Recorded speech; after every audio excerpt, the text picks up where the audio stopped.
all the time about everything. Well, guess what? We're going to create more things to be worried about. And that's not the space that we want to be in, especially as business owners. So this is the part where I'm sitting down. Awesome. All right, cool. So I'm going to tell you more about myself here in a moment. But in the meantime, all you need to know is that I'm awesome. And, my wife, Carla, she's right here. She can attest to that. And I'm very intense, so bear with me, okay? And you're in luck because my voice is trying to leave.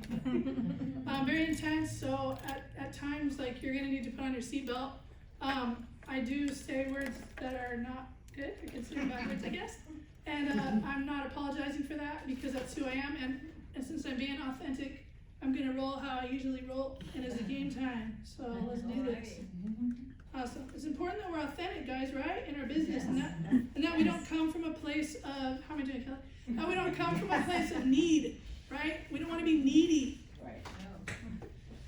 It's amazing what happens when we're not needy. And so I want to start off real quick talking about the 3 components of growth. So I just really want you guys to like check yourselves right now. Who are we being right now? I can use you guys to like have an open mind and just be receptive to everything that I'm saying, because it could in fact shift your state of being today, and you can walk out of here a different person. Transformation is possible in this next hour. Just please be open to that. So a lot of things that I'm going to be saying, you guys might be like, don't let your brain take you there, right? Like, I know, I already knew this, so why did I even come? Like, all the garbage that happens in our minds, right? So, 3 components of growth. Knowledge, so knowing things, knowing something, knowing. The second component of growth is understanding. So that's understanding what it is that you know. Makes sense, right? So especially teenagers, but we do it too, we're guilty too, adults do. Or we hear something, we're like, I know. Or you say it out loud, or you're thinking it to yourself, I know. Okay, that's great that you know and you understand, but the third component is the most important component. This is what people miss. The third component is wisdom. And that is the implementation of what you know and what you understand. So everything that I'm going to tell you today, you guys have heard before. You know it. But how many of you have applied it? And if not, it's a decision to apply it, and it could make a big difference in your business. All right. Turns out I like standing up. So again, BEingness, like, well, who do you need to be today, right now, in this moment, to get the most out of what I'm going to have to say? Something to think about. So I just wrote a few examples down. So if I was in your guys' spot, I would be like imaginative, intellectually curious, creative, and 100% already said this, open-minded. This is a conversation, and it's also a workshop, so I make you all work. That's right. You thought you were just going to get to sit there. And I just want to say, if there's any point in time that you're bored, it's because you're not fucking participating. So wake up. Let's go. All right. The first thing I want to do, guys, is I want to take literally 3 minutes, and I wish that I had more time with you guys. But mindfulness is so important in our everyday lives. I get up at 4 a.m. every morning. I Googled what time do successful people wake up. The consensus was 5. I get up at 4 because that's how I am. Let's go. Let's grow. But mindfulness is so important. Just quieting our minds, and you'll be imagine in the morning if you do this, like so many things will come to you. Like, where did that come from? It's because you shut your mind up for a moment, right? So we're going to sit here for 3 minutes. My wife is going to start the timer. No pressure, babe. And as soon as you hear the timer go off, just come back to the room when you're ready. All we're going to do is what you do all day, every day. What you're doing right now is breathe, right? You're going to breathe in and out. And when you have a thought come to your mind, like, Angie's fucking loud and I don't like her. If you have a thought that comes to your mind, just greet the thought. Don't judge yourself, because you're not supposed to be thinking about anything. You're just supposed to be breathing. So you sit there and you're breathing. The thought comes. You catch yourself thinking, you just greet it, let it go, and just take it back to the breath. So think about the in-breath, the out-breath. So when you breathe, your chest rises, and your whether you like it or not, and your diaphragm expands. So think of that, take it back to that, and just focus on your breathing for 3 minutes. 1, 2, 3, go.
That was for me, not for you. All right. No, I'm just kidding. Thank you for that story.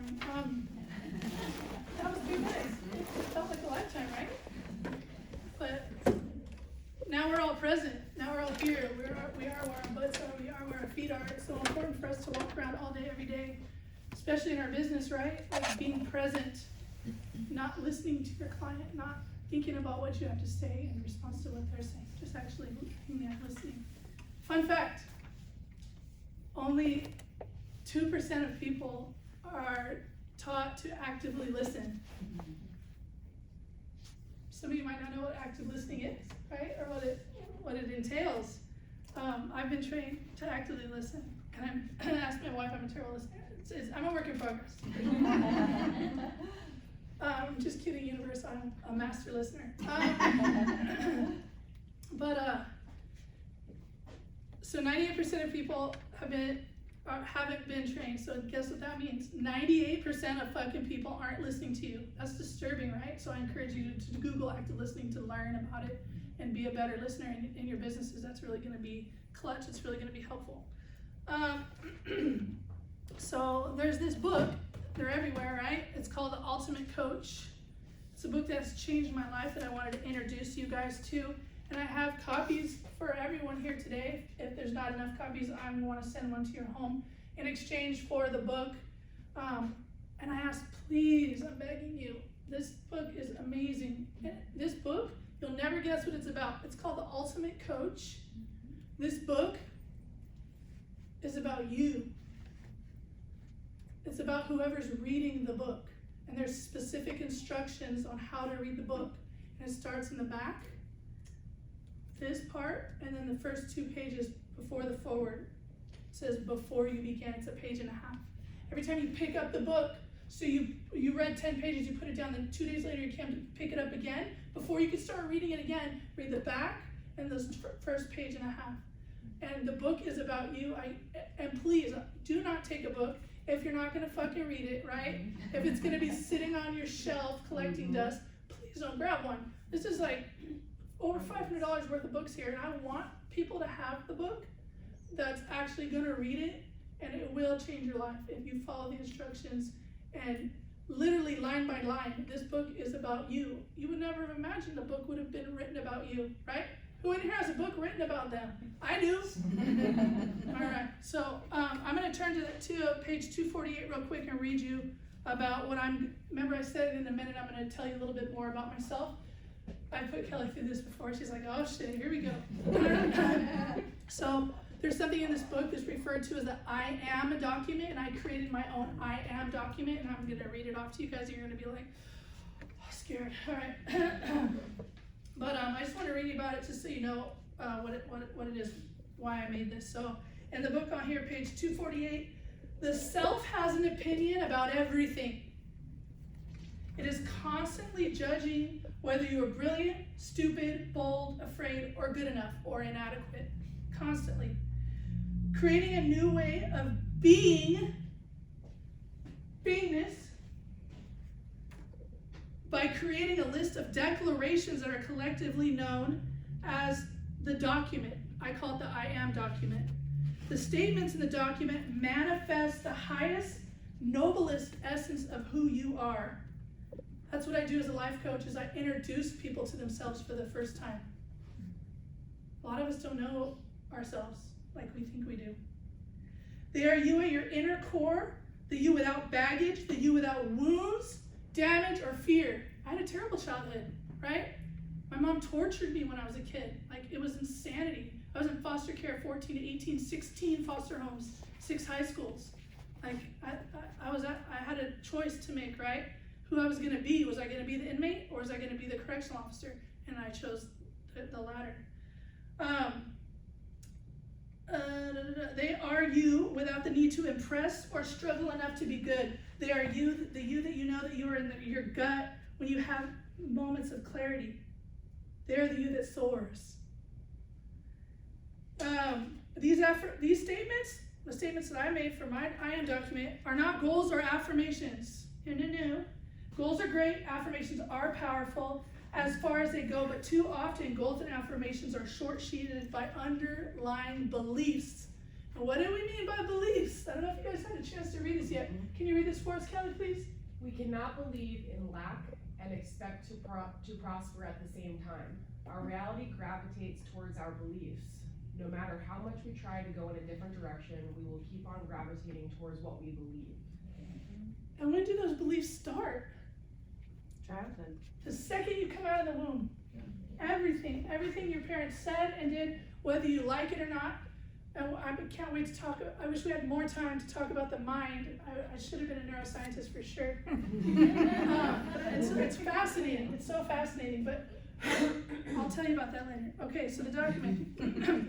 So here's the most important part of when you create your document. You cannot create it until first you ditch those beliefs. You write them down, you know what they are.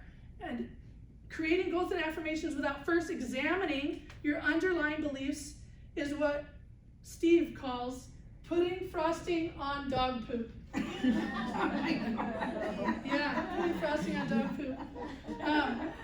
So I was reading this book, and I was like a quarter of the way through with it, and I knew immediately, and I ran out to the living room to my wife, I gotta talk to this guy. Amy Hardinson wrote it, and she wrote it about her husband, Steve Hardinson. He never wanted a book written about him. He doesn't like to be interviewed, none of that crap. Like, he's incredible. He's a life coach, but the book is not about coaching, guys. It's called The Ultimate Coach. And you're gonna start reading it, and you're gonna be like, fucking Angie lied to me. This is a biography. No, guys, every line is about you. It's a book written about you. But I'm all over the place. Bear with me. So Amy wrote the book about Steve. He's a life coach. He lives in Mesa, Arizona. I ran out to the living room to tell my wife, I have to talk to this guy. Like, I have to meet this guy. I have to be in this guy's life. I need it. I want it so bad. Immediately, I emailed him that night. I was on the phone with him because that's what I do. I manifest everything. What we think and what we speak actually happens. It's incredible. Woo! I can't wait to see what's going to happen later today. All right. Since I was 19 years old, I have known how to, this guy, John Veer, one of Steve Harnson's clients, since I was 19 years old, I have known how to talk to myself to create a future that is awesome, but I didn't pay attention to the thoughts that were below the surface of the thoughts that really run me. So your beliefs, those things in your subconscious mind that run you all day, every day, in your business and your entire life. I didn't know how to access those. Most people are unaware of the thoughts that run their lives. These thoughts exist like water to a fish. But just because you are unaware of them, it doesn't mean you aren't fucking wet. Like, it's a part of you guys, and it's important that every time you have that garbage thought. So I wrote down some of my garbage thoughts that I had. Let's see if I can find. All right, here. I don't want to look stupid. These were my old garbage thoughts. Okay, you're fat. I like to try to creep up every day. I know you guys are shocked because I'm so fit. The self has an opinion about everything. I am so clumsy. I don't belong here. I'll walk into a room and I'll just feel like, oh, I don't belong here. I absolutely do belong here. So just writing those thoughts down, when you guys are going to, hopefully, if you're being open-minded and you're listening, you're going to think of this class, you're going to think, oh, and that thing that came to your mind, write it down. That's the first step.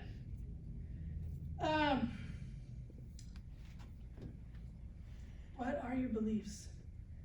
The self has an opinion about everything. What thoughts do you have that don't serve you well? Identify underlying beliefs. Exercise radical forgiveness of those judgments. That's the second step. To forgive that. Even if you got it from your parent, all those shit. I'm dumb. My mom told me I was stupid my whole life, and guess what? I believed her. She was San Diego PD. And I was like, I don't have to go to college to be a cop, and I can make $100,000 a year. Sign me up. So that's what I did. I joined the Air Force. I was a cop. I got out, correctional officer, never had to go to school, making $100,000 a year. And I never went back to school because I believed that I was dumb. I believed what my mom said. And then I got sober because I drank over my childhood. 16 years I drank almost every single day. I was drunk. Thank you, Jessica. Almost 16 years, every single day I was drunk. Like, I'd be talking to you guys like this drunk, like just drunk. Going to work knowing I had a gun post that day, fucking trigger happy. And I would drink hard alcohol on the way to work. Like, it was insanity. I've been sober 13 years, and today, I've been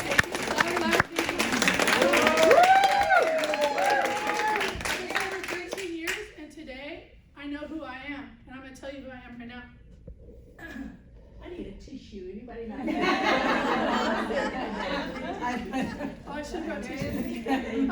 Okay, so real quick, guys, so I really want you to do this at home, right? So the first thing you're going to do is you're going to identify those beliefs that are stopping your business, because we hit this glass ceiling, and everything under that glass ceiling is our comfort zone. We're scared of success. No, break that glass open, right? Recognize those beliefs that are holding you back and holding your business back. You're gonna, then the second thing, right, was exercise radical forgiveness of those judgments. So my wife, whenever I'm nervous, I'm gonna look at her. And then the third thing, we haven't talked about this yet. Once you forgive,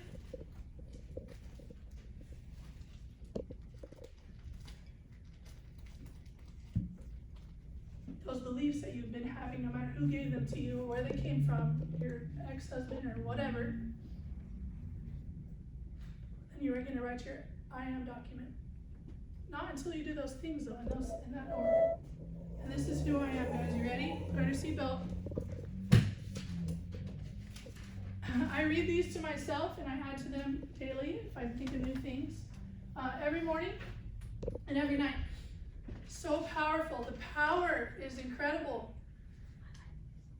If you can just imagine if I read all these things and they were negative, what my day would be like. I start my day with this. Let's do it. I am disciplined. I'm a champion. I'm a lion. I am brilliant. I'm a billionaire. Even things that we aren't yet, we are these things. And maybe we're not those things, guys, because of our self-limiting beliefs. We'll talk more about that later. I'm a billionaire. I'm a nurturing wife, right, honey? I am intentional. I am a survivor. I am a doctor. I start my PhD April 13th of this year. I am fucking sexy. I am a winner. I am an impactful facilitator. I'm a boss. I am execution. I am love. I am divine. I am productive. I am a beast. Let's go. You guys want to be like me? Everybody wants to be a beast until it's time to do what beasts do. Let's get up at 4 a.m. Let's go. I am talented. I am time. People say I don't have time. I have fucking time. There's no such thing as time, by the way, guys. None. I am a writer. I'm a guitar player. I've always wanted to learn how to play the guitar. I'm a fucking guitar player. I am patient. I am beautiful. I am fit. I am a master listener. I am creative. I'm a leader. I'm worthy. I am momentum. I am free. I am permission. We sit around and wait for permission before we fucking get off the couch and do something. I am permission. I am successful. I'm healed. I am chosen. I'm confident. I'm blessed. I'm an entrepreneur. I am gratitude. I am sober. I am driven. Let's go. Woo! I am capable. I am fair. I am on track. I am consistent. I am Abraham Lincoln leadership. I am a lifelong learner. I am approval. I am a scholar. I am 2023. I am an achiever. I'm an example. I am the creator of my life. I am limitless. I'm an impactful life coach. I'm an influencer. I'm a speaker on the world stage. This is the first time in my entire 44 years that I've ever spoken like this in front of people. Oh my God. And I am a speaker on the world stage. I am a peak performer. I'm a hard worker. I am my word. I am authentic. I am fearless. I am hope. I am the universe, and my wife is the center of my universe. Aww. I'm a shark! Woo! You know why I'm a shark? Does anybody know? I'm going to tell you right now. I'm a shark because it's the fact when sharks swim backwards, they die. I only fucking go forward. I'm a shark. I'm a powerful woman. I am disciplined. Love is, I am that. I am grateful. I am humble. I am a fucking genius. I'm confident. I'm serene. I'm sure. I'm secure. I am the universe. I'm scaring people. I am constantly expanding. I am the ultimate coach. Woo, that was fun. All right. Woo. Put that seatbelt on, don't say I don't warn you. All right. So I'm going to bring it down a notch. Give me some water, bear with me here. Sorry. Oh, look at you. Thank you. Appreciate you. You get extra credit. All right. I get the extra credit. Oh. I'm not shy. All right. You get extra credit. Love you guys. All right. So now we're going to talk. I told you I should have been a neuroscientist. Like, can you imagine walking around every day like this is a class about mindset and but not understanding how the mind works. Wow, right? So you all have a handout on the brain. Is the one here? All right, let's go through this real quick. So I want you to understand what your brain is doing to you all day, every day, and why. So the first thing we're going to talk about is the subconscious, so the below, right? Your subconscious mind, some say 90, some say 95% is a very high part of your brain, the backside of your brain here, that runs your life. 2 fun facts about the subconscious. It never sleeps. So while you're asleep at night, guess what? Your conscious mind is sleeping. Your subconscious mind never sleeps. It is fucking with you while you're sleeping. It never shuts up. It never shuts up. Never. Brings up that you don't even remember. It's true.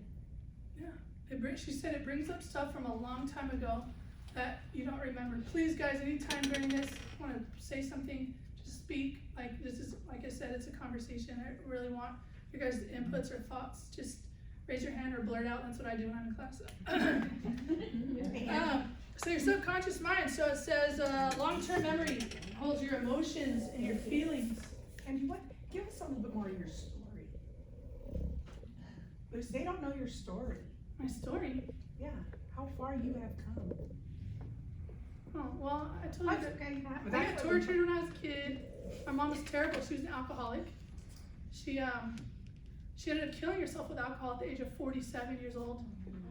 I've never had a mom or a dad. I'm open for adoption. I'm not kidding. Do you do windows? I don't, and I'm not asking because I need anything. I don't want to be in a will. Why not? Like, you know what I'm saying? I didn't get to pick my parents, but you will be interviewed if you. But yeah, so I was tortured. My mom was super abusive. You know, she was San Diego PD. She was a manager. She held the key to the vault at Union Bank in California, in Casadero. She drove a bus for San Diego Transit, one of the ones with the accordion in the middle. I mean, she had a lot of great professions, but she was drinking the whole time. That's why she lost a lot of those jobs. And at 47 years old, she took her life. And I was about late 20s, early 30s. That hurt because that hope that one day I would have a mom was just shattered. Like, it was a terrible feeling. And I was upset, and it took me a while to figure out why. She was the first person that loved me and held me and all of that, right? So, anyways, I started drinking when I was 16 because of the pain of my childhood. I didn't want to deal with it. And just started running amok. I got a basketball scholarship out of high school. I played 4 years varsity at 6 different high schools around San Diego. I was the leading scorer my sophomore year in the state of California. Thank you. So yeah, I had basketball that helped me survive my childhood for sure. And then started running around the country, finding women to fill that hole inside of me.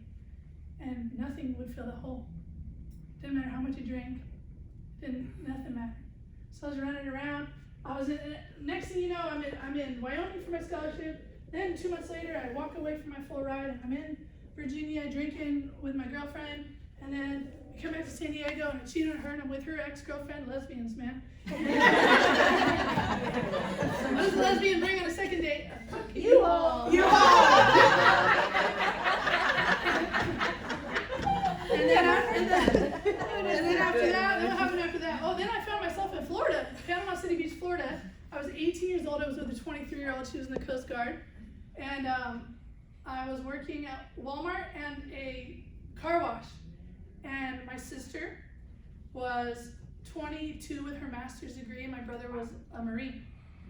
And I was like, one day at Walmart, I don't know what happened. I was like, what am I fucking doing at Walmart? Like, this is ridiculous. So I got in my car.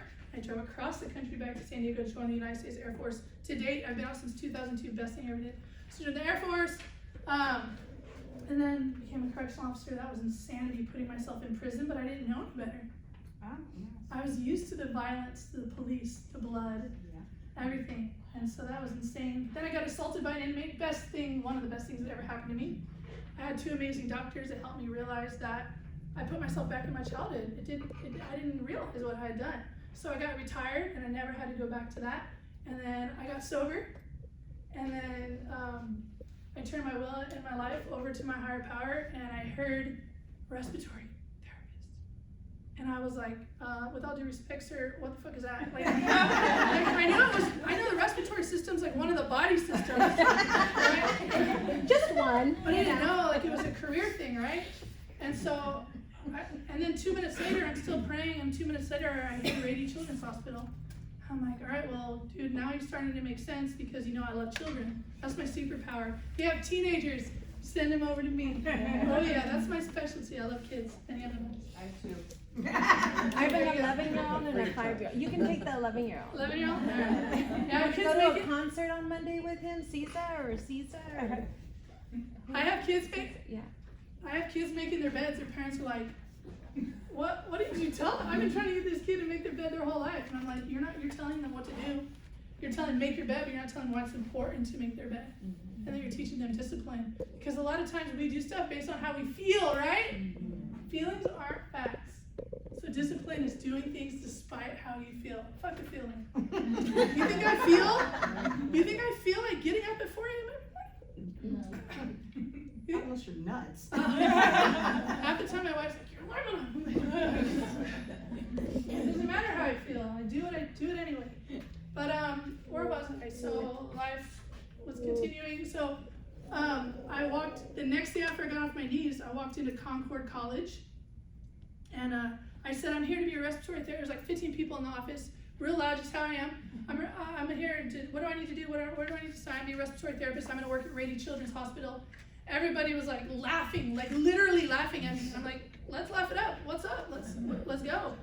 And they're like, well, we're laughing because it's the third best children's hospital in the world, and everybody and their mother wants to work there. And I said, well, I am everybody and their mother, so let's do this. So it came time to apply, and I was sober, guys. There's none of this. The retirement from corrections, this job at Rady Children's, none of it would have ever happened if I didn't choose who I was being. Was I gonna be that drunk? What are we doing? We're all in this room. I guarantee you, if I sat with you for 2 minutes, I could get out of you what we're doing, how we're choosing to be, that we're ashamed of. There's one thing that you do that you wish that you didn't do. You can change that. I did. Yeah. So come time to apply at Rady Children's Hospital, there was over 900 applications. 105 people were interviewed, and 6 of us got hired. Because I thought it and I spoke it. Every time somebody asked me, what do you do for a living? I wasn't still in school. I said, I'm a respiratory therapist at Rady Children's Hospital. What? Literally, guys, if you don't take anything away from what I have to say today, if I'm fucking boring you, listen to this, please, and take it to heart. Everything that we think and we speak comes to reality, comes to be.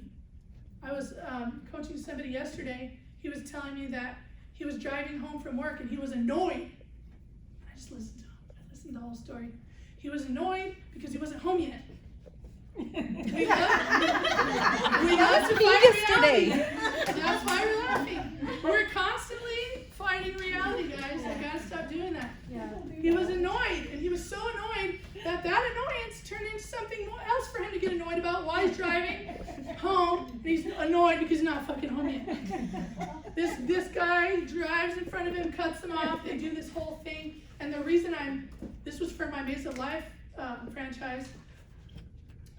The reason he was with me is because of road rage. You know what I'm saying? Like, come on, dude.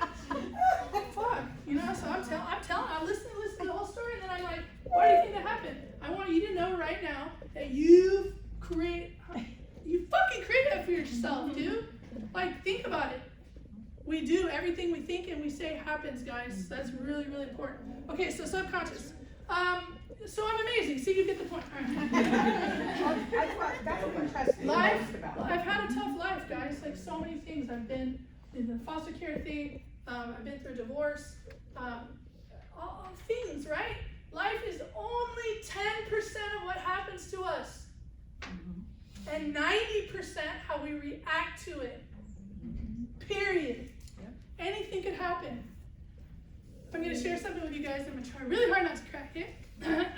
In October of this last year, October 14th, I was minding my own business as usual. There's a hula hoop and everything outside the hula hoop. It's none of my business. So I was in my hula hoop, and I was working at my desk in my house, and I got a call from my oldest nephew who I hadn't talked to in quite some time, 6 years. And I saw him call. I'm like, oh shit, he's 23 now. He knows like to reach out to his elders. Awesome. So I pick up the phone for him to tell me that his mom, my sister, was dead. When mom died, she said that she wanted to die like mom. She said it and spoke it thought it and spoke it for a long time. And mission fucking accomplished. October 14th, Oceanside. She was found at a bus stop with a bottle of vodka dead. I'm still waiting on the police report to see what they have to say. But she kept me and my brother out of her life for 6 years, so I hadn't even met little Ruby. She's such a doll. You guys would die. I should have brought her. She says the darndest things. But I got to meet her. So I lost my sister, who I hadn't talked to in 6 years, and I gained my 6 nieces and nephews, and it's been a blessing. Point being, guys, and I can tell you so many stories, and you can tell yourself so many stories of how many times you thought something and said something, that shit happened, she's dead. And guess what? She beat mom. She was 45 years old. Mom was 47, and I wanted to drink over it. I'm gonna be real honest with you guys, because that's who I am. I found myself in a psychiatric hospital. My psychiatrist suggested that I go for a few days because he was afraid I was going to drink. And it was voluntary, and I did it. And look at me now! I'm fucking sober, and I got through it. Because life is only, what? 10% of what happens and 90% how we react. I guarantee you that I would be dead right now if I decided to drink in December. December 5th, for 3 days, I was in Sharp Mesa Vista Psychiatric Hospital. I had never been through anything like that in my life. Drinking and driving, all these terrible things, 16 years of drinking. Never in a situation like that. My sister's dad drug up my shit and my subconscious. So let's finish up with this, guys. Subconscious, long-term memories, feelings and emotions, habits, patterns, belief, addictions. That's where you were hiding them. Involuntary body functions, creativity, developmental stages, spiritual connection, and intuition. And I told you guys the 2 facts, and it never sleeps, and it remembers everything. So, beliefs, right? What do I got up here? A belief system is a set of beliefs that are stored in our subconscious mind. Beliefs are formed by your subconscious mind. Your beliefs, everything that you do and you try not to do, you try to go against, they're formed in the part of your mind that never sleeps. It's disturbing. I think it is. All right. So if you think of your subconscious mind as an overflowing swimming pool for all the data and information you ever get exposed to in your entire life, and it runs you 90-95% of the time, but it's up to us to bring everything to the forefront, to the prefrontal cortex of our minds, so we can have better results in our business and in our life.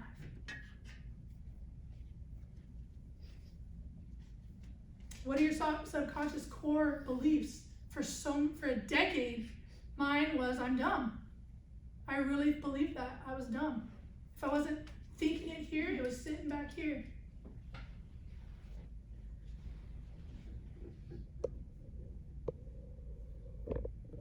The conscious mind is much less complicated. It analyzes, it thinks and plans, and it holds our short-term memories. That's it. So really, and I keep talking about the brain, but just really quick, I want to hit you with this. So I'm going to talk about 3 parts of the brain: the prefrontal cortex, the amygdala, and the hippocampus. So let me be this guy that I was coaching yesterday. So he's driving down the road, and he's annoyed that he's not home yet. So then he creates more annoyance. Somebody cuts him off. So immediately, right, when something happens to us, like within less than 1/10 of a second, like immediately we have a tendency to react. So that's your fight, flight, freeze, and there's actually a 4th one now. Spread the word. It's called fawn. I don't want to get into that because I could talk forever. But fight, flight, you guys heard of that, freeze, right? So something happens, and it's your amygdala in your brain that's either going to fight, flight, or freeze immediately, right? And then the reason that it's doing that, and it's happening so instantly, is because of your hippocampus, which holds your memories. All of your memories. And then your prefrontal cortex is your conscious mind that says, whoa, whoa, whoa, whoa, whoa, whoa, whoa. Let's check that thought. That's not true, and like do the right thing, right? But the disturbing part of this, and this, I'm going to end with this, and I can keep talking about all these parts. The disturbing part, the aha moment I had when I heard this was that the hippocampus, the reason it's having your amygdala react so quickly is because it's holding every memory that you've ever had, and it doesn't know if the memory is happening now or if it happened 25 years ago. I was like, oh, no wonder I've been crazy for so long. All right.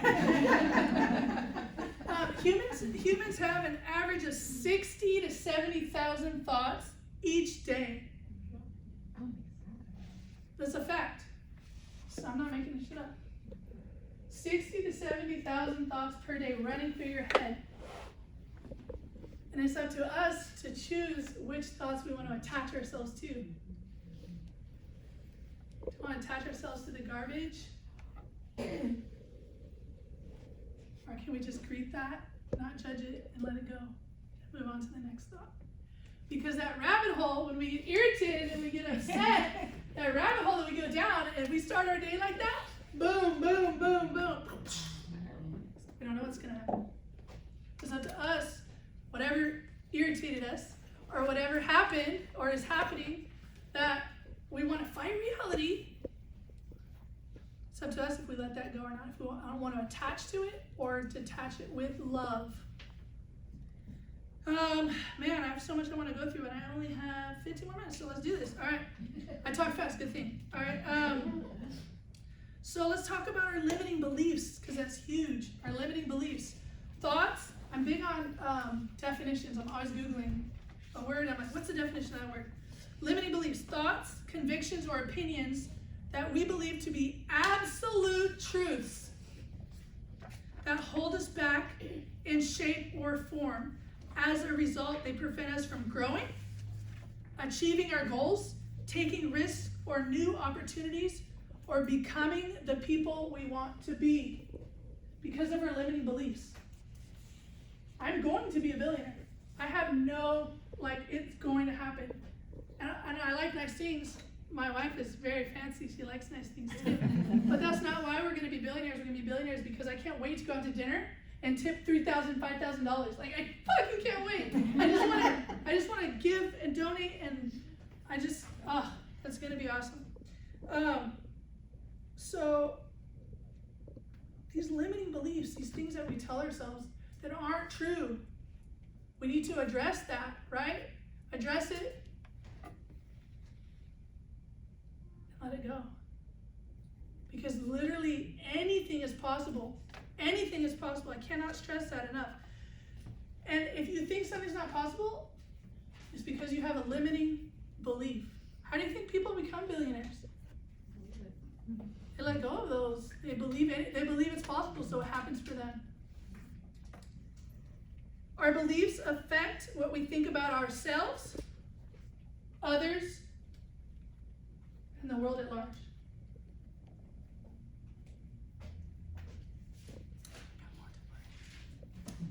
Okay, this is the definition of business mindset. I looked it up for you guys. Business mindset simply means you understand and appreciate the unique value you offer. I'm slowing it down so people's taking notes. Simply means you understand and appreciate the unique value you offer and are able to implement and follow a strategy or action plan that ensures the recognition and financial success you deserve. So business mindset simply means you understand and appreciate the unique value that you offer and that you're able to implement and follow a strategy or action plan that ensures, I didn't make up this definition, the recognition and financial success that you deserve.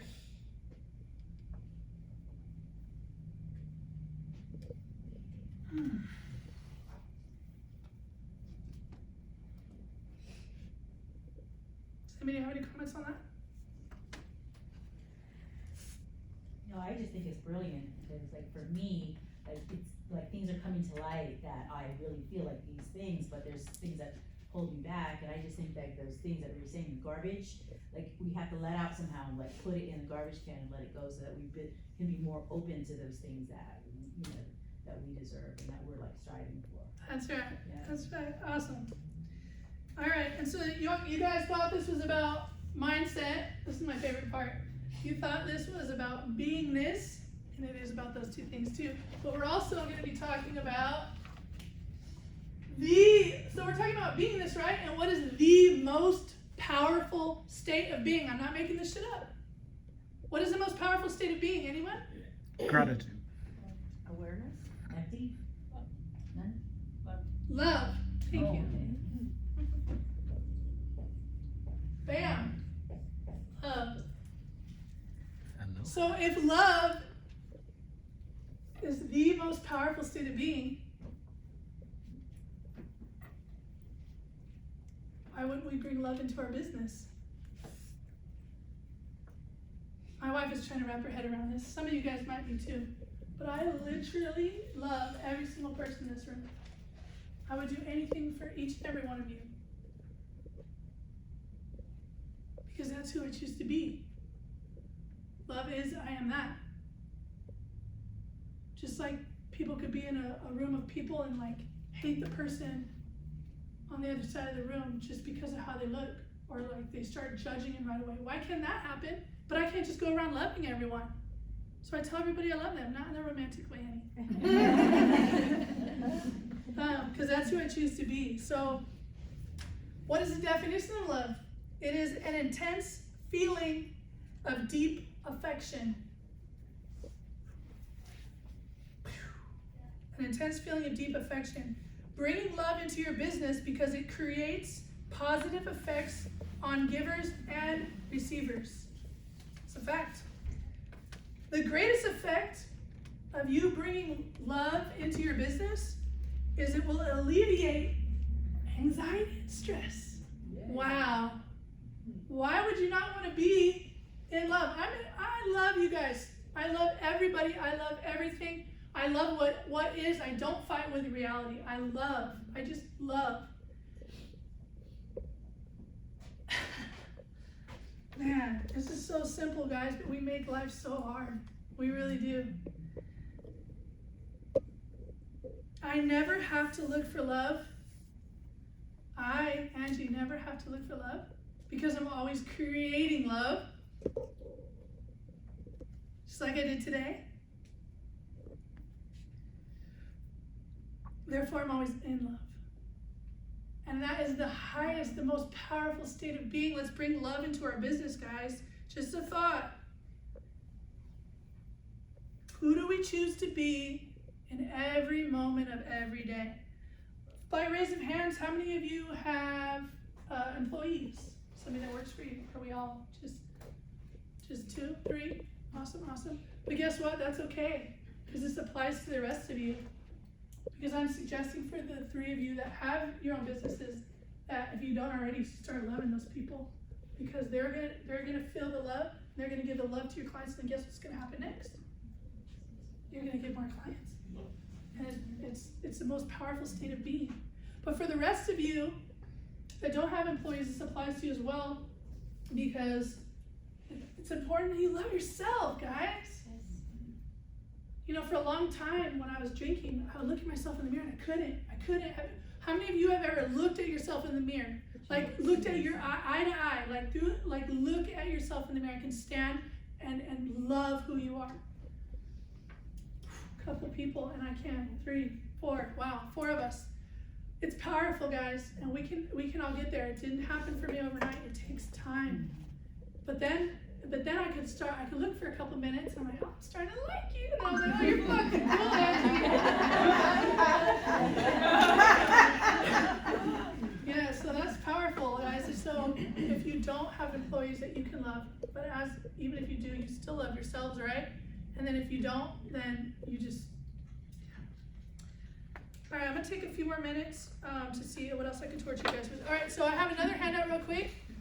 It's how love can be one of the biggest drivers of business success. I just want to print this out for you guys. you know, I'm sure I'm gonna be a tree in my next life. If we'll just turn to the second page real quick, I just wanna read a portion of this just to get you excited about reading this in your spare time. I'm not gonna read the whole thing. Under love for people, the third paragraph. When asked in an interview how he determines which businesses to invest in, Warren Buffett, if you don't know who he is, Google him, and you're gonna read this document and love it. This came from Forbes, by the way, Forbes online. Warren Buffett mentioned financial analysis and the strength of the leadership team. But he went beyond that to say that he looks into the founder's eyes to see whether they love the money or the business itself. I just love, and I never have to be in want or need. The money just comes. Everybody likes money. If they don't love the business, I can't put that into them. As an investor, his job is to make sure that I don't do anything that, in effect, kills the love of the business. The point is, since you're all wondering, people love people, and they love working towards something with people that spread love to others. Can I read that one more time? People love people, and they love working towards something with people who spread love to others. And then turn to the last page real quick. I'm going to read the very bottom, right above the references. Do what you love is questionable career advice. It's easy to turn the thing you enjoy doing into something you hate. Pressure to make millions can quickly take the fun out of things. But fueling your love for your family, your friends, your coworkers, and your free time into your business can absolutely set you up for success and keep your love intact. So I really wanted to talk about love, and it's changed my life. Because I wasn't shown love when I was a kid. So when you show love to your clients, they want to give you other clients. That's right. When they know you love what you do for a living, Yeah. they're eager. And when they know, they hear your employees talking about how great it is to work for you because they love them. Amazing. Makes a huge difference. I have one more minute. Let's see really quick. Oh, you have 3x5 cards. Let's do this really fast, guys. Okay, so you have 2 of them. So you could do this later, but this is gonna be huge, right? So I want you just to be present and just think later and think about like everything that I've talked about. And you're gonna write 2 things on this card. We were gonna do one in class and I gave you a blank one so you could think bigger and dream bigger at home later. But so keep those 2 business cards. So you're gonna write 1, what do you want to create in your business? I don't want you to think small, please. Screw all the limiting beliefs and the garbage. Like, what do you envision? What do you want to create? Because you create everything in your life and in your business by everything that you think and you speak. What do you want to create in your business? Make a decision when you write this that what you write is possible. It is absolutely going to be possible. And then 2, the second thing you're going to write is who would you need to be to create that? So those 2 things. What do you want to create in your business? No limiting beliefs. Even if you think, oh, this is ridiculous. You think it's ridiculous and I say I want to be a billionaire? I know that it's going to happen. Oh, I had more, but this is a lovely book, guys. Loving What Is by Byron Katie. She talks about what I learned so much from this book about checking your thoughts by asking yourselves 4 questions. Feel free to check it out. Don't take it, please, though. Byron Katie, yeah. Loving What Is by Byron Katie. Is the thought true? Every time a thought comes in, is it true? Number 1. 2, can you absolutely know that it's true? 3, how you react and what happens when you believe that thought. And then 4 is who would you be without that thought? I really want you guys to think about who you're being, and it's going to help your business grow and scale in a major, major, major way. And I don't do this often. This is the second time I've done this with the National City Chamber event, but I'm offering 1 hour I like to talk a lot, so it was probably gonna end up being 2. A free coaching session for each and every one of you in this room. So my wife is gonna be sitting here right now. She's gonna be, really quick, Jesslyn. She asked me if she could say something really quick. And I'm in charge right now, so I said she could. If you're gonna read it. If you're not, don't. There was an ultimate experience based upon this book in Mumbai, India, that Steve invited me to when I talked to him that night. I couldn't be there because I had a conference to be in Monterey at that same weekend. It was literally last weekend, the 25th. I asked Steve the other day if I could hold an ultimate experience here in San Diego. So it's gonna happen. And I'm gonna be on the leadership team for the next one, and then we're hopefully be the one after that, so maybe like 2 years. And I want you all to be involved, and it's gonna be amazing. So as you come up and grab one of these books, only if you're gonna read it, please give my wife, she's gonna ask you for your name, email, and phone numbers. And I'm not one of those creepy people that's gonna inundate you. And the only reason I'm asking for it is so when we have that experience, I'm gonna call you and be like, hey, remember me? You come out and support this. It's gonna be amazing. Go ahead, Jen. So what is